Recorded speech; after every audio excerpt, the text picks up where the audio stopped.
चंदनवन जंगल में मुनमुन चिड़िया अपनी सौतेली माँ मोनी चिड़िया के साथ रहती थी। वो उस पर बहुत अत्याचार करती थी। एक दिन मुनमुन, जा ये ले टोकरी और पेड़ से मेहंदी तोड़ के ला। बेचारी मुनमुन चिड़िया मेहंदी तोड़कर घर लेकर आती है। माँ ये लो मेहंदी। मैं मेहंदी तोड़ के ले आई। क्या करूँ इसका? अचार डालूं? जा इसे पीस कर लेके आ मेरे पास जल्दी। मुनमुन चिड़िया मेहंदी पीस कर मोनी चिड़िया के पास लाती है। माँ मैंने सारी मेहंदी पीस दी है, ये लीजिए। सुन मुनमुन, अब जल्दी से मेहंदी को लेकर जाके जंगल के चिड़िया को मेहंदी लगा के आ, ताकि कुछ पैसे मिले हमें। माँ पर मुझे मेहंदी लगाने नहीं आती है, मैं कैसे मेहंदी लगाऊंगी? इसमें कौन सी बड़ी बात है? उन चिड़िया के पंखों पर लकीरें खींचकर मेहंदी लगा। मुझे कुछ भी नहीं पता है, बस शाम तक मुझे पैसे चाहिए, वरना मैं तेरा ऐसा हाल करूँगी तुझे नानी याद आ जाएगी। बेचारी मुनमुन चिड़िया डरते हुए राखी चिड़िया के घर पर जाती है। मेहंदी लगवा लो, नई नई डिज़ाइन की मेहंदी लगवा लो। राखी बहन मेहंदी लगवा लो। अब मुनमुन चिड़िया राखी चिड़िया के पंखों पर मेहंदी लगाती है। वो बहुत ही बुरी मेहंदी लगाती है, जिसे देखकर राखी चिड़िया उसे मारती है। करम जली, कल मुही, तूने कैसी बुरी मेहंदी लगाई है, मेरे सारे पंख बर्बाद कर दिए। निकल जा तू इसी वक्त यहाँ से, वरना तुझे जान से मार दूंगी। अब मुनमुन चिड़िया एक पेड़ के नीचे बैठकर रोने लगती है। ए भगवान, ये क्या हो गया है?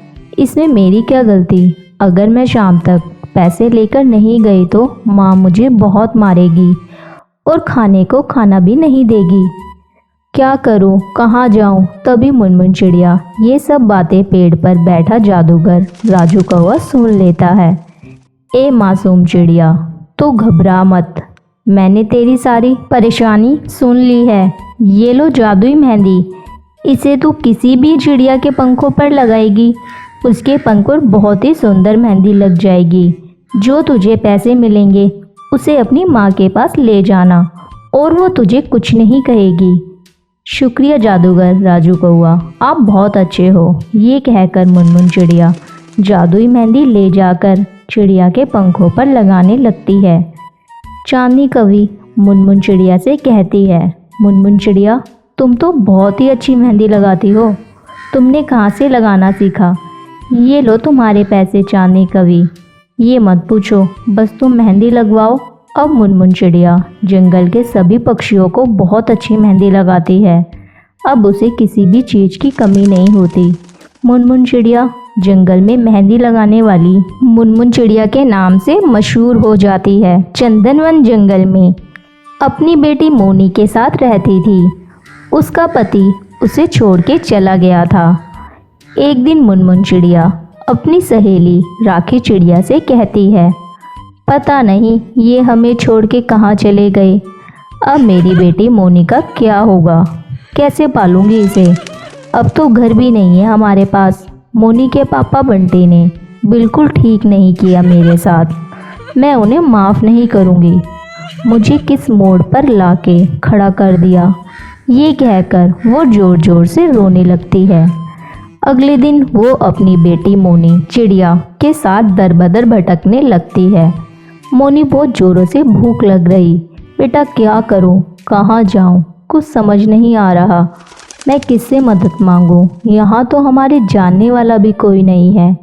माँ मुझे भी भूख लग रही है, कुछ खाने को दो ना, कल से मैंने कुछ भी नहीं खाया है।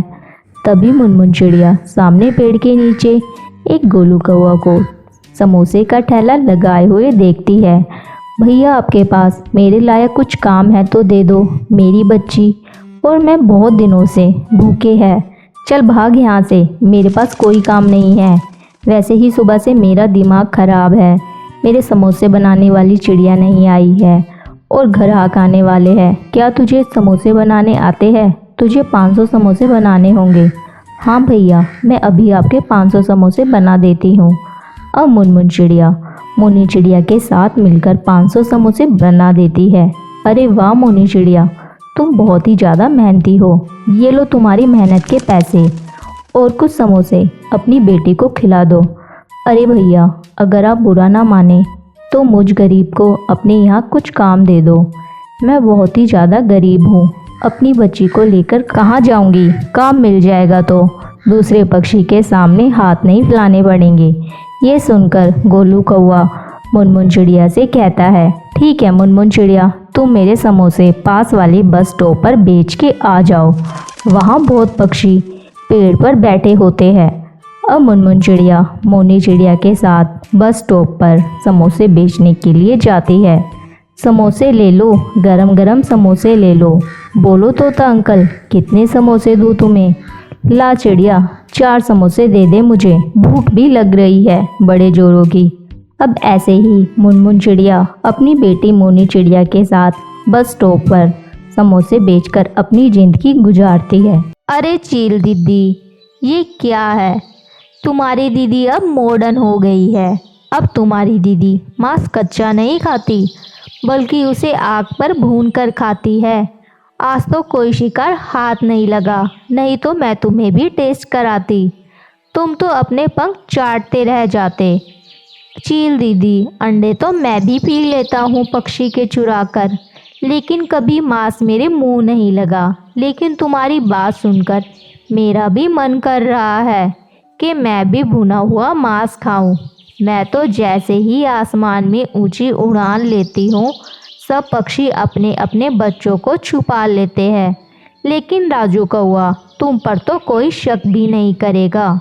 जाओ और चुरा लाओ किसी का बच्चा। बात तो तुम्हारी ठीक है दीदी, लेकिन आसमान में ऊंची उड़ान लो तुम और फिर वापस अपने घोंसले में आ जाओ। इस तरह सभी पक्षी यही सोचेंगे कि तुमने ही चुराया है उनका बच्चा, और फिर वो दोनों ऐसे ही करते हैं।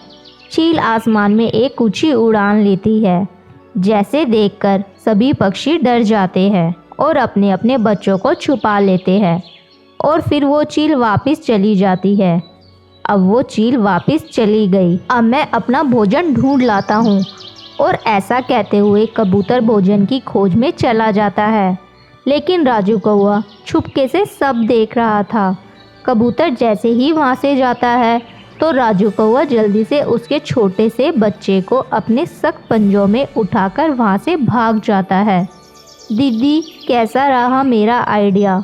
तुम तो बड़े शैतान हो। लाओ अब मैं बनाती हूँ इसका रोस्ट। फिर वो चील कौआ उसे छोटे से बच्चों को भूनकर खा लेते हैं। वाह वाह चील दीदी, मुझे तो मज़े ही आ गए। मैं तो सड़ा सूखा दाना खाता रहा। असली ज़िंदगी का मज़ा तो ऐसे स्वादिष्ट खाने में ही है। आज का डिनर तो हो गया। अब तुम रोज़ ऐसे ही बच्चा चुराया करना और मैं पकाया करूँगी और फिर मिलकर खाया करेंगे। वह चील भी बूढ़ी थी। वो खुद तो शिकार पर जाने से डरती थी। वो खुद ऐसे ही लालची पक्षी की तलाश में थी जो शिकार में उसकी मदद करे। और फिर रात हो जाती है।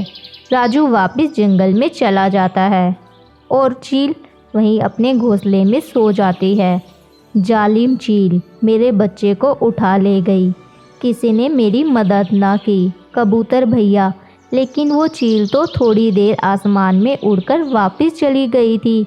मैं भी यही समझ के भोजन की खोज में चला गया था, लेकिन पीछे से उस जालिम चील ने मुझसे मेरा बच्चा छीन लिया। लेकिन आज हम अच्छे से देखकर भोजन की खोज में जाएंगे। जब वो चील आसमान में हो तब हम अपने अपने घोंसले में रहेंगे। वो ऐसी बातें कर ही रही थी कि चील आ जाती है। वो देखो कबूतर, आज फिर उड़ती फिर रही है।